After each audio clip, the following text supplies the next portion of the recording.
প্রাক মাধ্যমিক ভূগোল ও পরিবেশ নবম শ্রেণীর। আজকে আমি চালু করব আবহবিকার চ্যাপ্টার। আবহবিকার চ্যাপ্টারের আবহবিকার সম্বন্ধে। আবহবিকার কাকে বলে?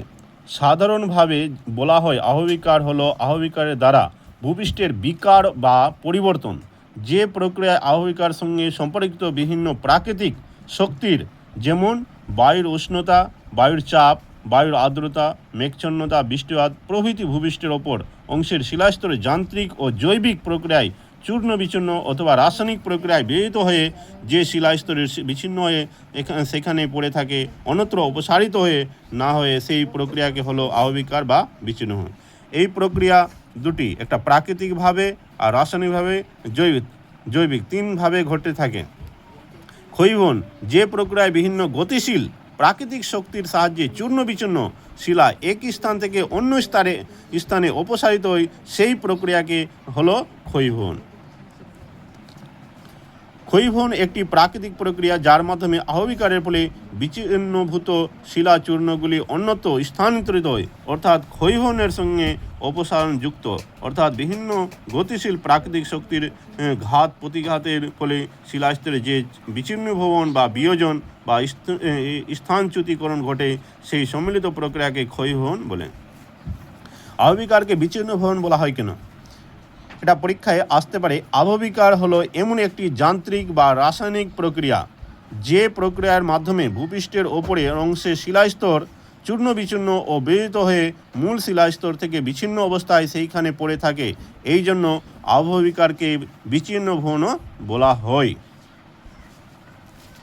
আবহবিকার ও ক্ষয়ীভবনের মধ্যে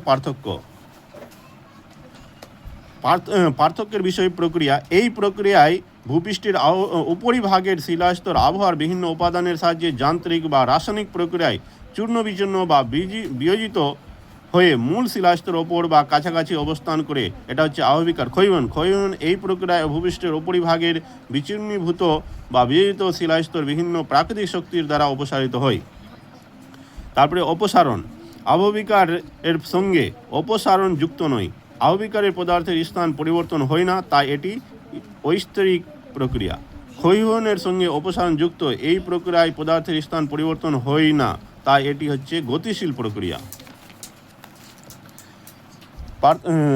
সহায়ক ও উপাদানের ভূমিকা। আবহবিকার বিভিন্ন উপাদান যেমন বায়ুর উষ্ণতা, আর্দ্রতা, বৃষ্টিপাত এবং বায়ুমণ্ডলের বিভিন্ন গ্যাস আবহবিকার সক্রিয় গ্রহণ করে।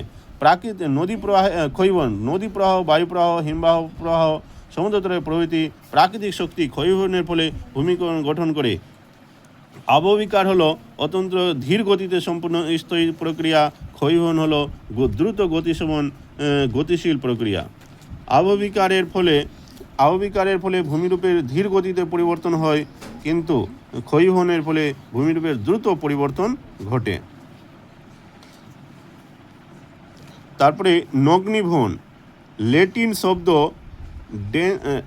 ডেনুয়েট, যার অর্থ অনাবৃত থাকা, থেকে ডেনুরেশন বা নগ্নীভবন শব্দটি উৎপত্তি হয়েছে। আবহবিকার স্থলন ও ক্ষয়ীভবনের প্রক্রিয়ায় সম্মিলিত প্রভাবে ভূপৃষ্ঠের ওপর স্তরের চূর্ণ বিচূর্ণিত পদার্থের অপসারণ ঘটলে নিচের শিলাস্তর যদি উন্মুক্ত হয়ে পড়ে থাকে, তখন তাকে নগ্নীভবনও বলা হয়।